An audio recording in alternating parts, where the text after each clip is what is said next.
सामाजिक कार्यकर्ते घनश्याम बोडखे यांचा महानगरपालिकेत आत्मदहनाचा प्रयत्न, लाल टाकीचं ते अतिक्रमण मनपा प्रशासन 24 तासात काढणार.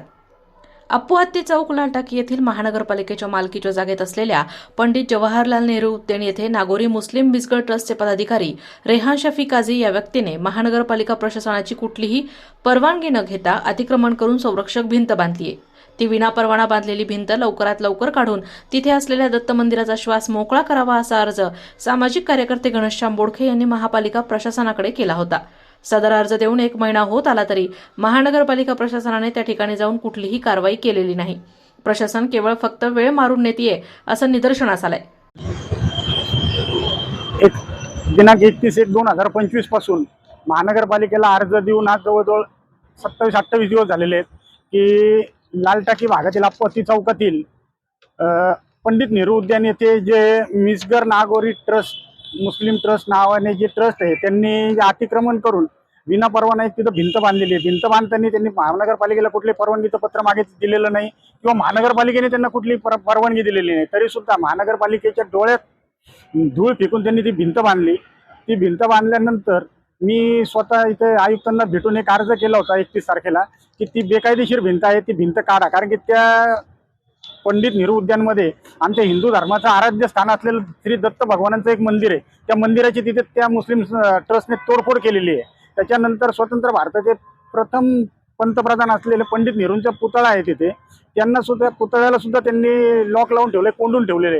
ही मागणी मी आता गेल्या 10-12 दिवसापासून पूर्ण पाठपुरावा करत आहे की तुम्ही त्या मिसगर ट्रस्टचा जो ट्रस्टी आहे काझी म्हणून, रेहान शफी काझी म्हणून, त्याला ताब्यात घ्या. ती भिंत बांधलेली आहे ती विनापरवाना आहे ती पाडा आणि त्या रेहान शफी काझीवर गुन्हा दाखल करा. तरी सुद्धा महापालिकेला कुठल्याही प्रकारचं त्याचं गांभीर्य मला दिसून आलेलं नाही. त्यामुळे आता 2 दिवसापूर्वी महानगरपालिकेला पुन्हा एकदा भेटून स्मरणपत्र दिलं होतं. त्या स्मरणपत्रामध्ये स्पष्ट दिलं होतं की तुम्ही जर 2 दिवसामध्ये ही कारवाई केली नाही तर मी 2 दिवसानंतर पालिकेत कुठलीही पूर्वसूचना न देता आत्मदहन करणार आहे. त्यासाठी आज मी अहिल्यानगर महानगरपालिकेत आलो असता आयुक्तांची भेट घेतली. आयुक्तांनी मला आजही त्यांनी असं काही ठोस आश्वासन दिलेलं नाही. आज आत्मदहन करण्याचा प्रयत्न केला असता तिथं मला अडवण्यात आलं, सगळ्या गोष्टी करण्यात आल्या. तरी सुद्धा आज आयुक्तांनी मला स्पष्ट सांगितलेलं आहे की 24 तासाच्या आतमध्ये आम्ही ती भिंत पाडू. आणि जर 24 तासाच्या आतमध्ये आयुक्त साहेबांनी त्यांचा शब्द पूर्ण केला नाही तर उद्या मी इथं महानगरपालिकेच्या आयुक्तांसमोर न येता मी कुणालाही न सांगता तिथं जाऊन त्या जागेवर पंडित नेहरूंच्या उद्यानापाशी पूर्वकल्पना न देता आत्मदहन करून टाकेल.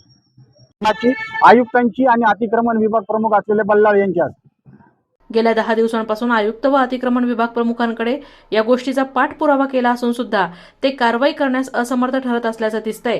त्यामुळेच घनश्याम बोडखे यांनी आज महानगरपालिकेत आत्मदहन करण्याचा प्रयत्न केला.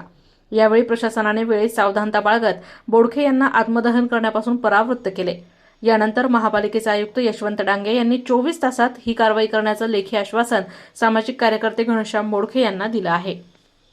प्रतिनिधी दीपक कासवा, अहिल्यानगर.